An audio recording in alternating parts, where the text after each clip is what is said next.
Bonjour à tous, il va devenir l'outil indispensable dans beaucoup de circonstances, dans beaucoup de professions. Le pass sanitaire arrive au début du mois de juin. On parlera aussi du rebond de la fonderie Precicast à côté de Vendôme et d'une cyberattaque, une de plus. Cette fois-ci, c'est contre Reoref Technologies à Amboise.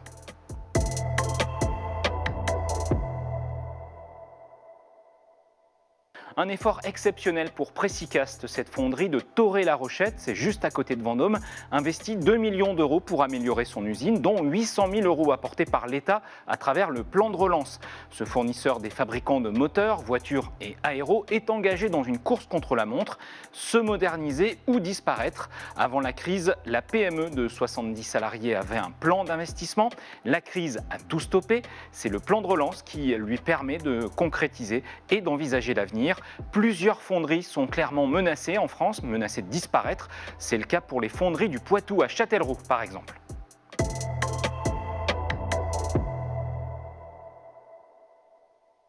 Une double actualité pour l'entreprise Reoref Technologies à Amboise. En décembre dernier, cette PME de Nazelles-Négron a obtenu l'accord du plan de relance de la filière aéro et automobile.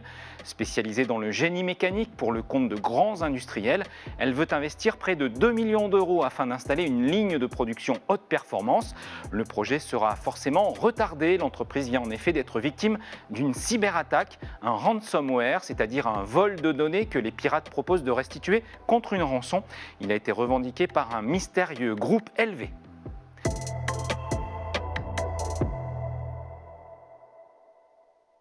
On termine avec le pass sanitaire. Plus la levée des restrictions va s'élargir, plus le pass sanitaire devient indispensable pour lever toute ambiguïté dans les relations professionnelles. Les premiers concernés, bien sûr, ce sont les secteurs de l'événementiel, le tourisme, les loisirs, les restaurants, mais aussi ça vaut pour tout le monde dans le cas des déplacements professionnels. Ce pass comprend le résultat du test de dépistage le plus récent ou le certificat de vaccination.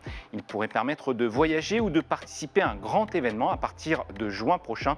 Selon le gouvernement, ce pass sanitaire sera disponible sur l'application Tous en dit Covid dans un mois. À bientôt.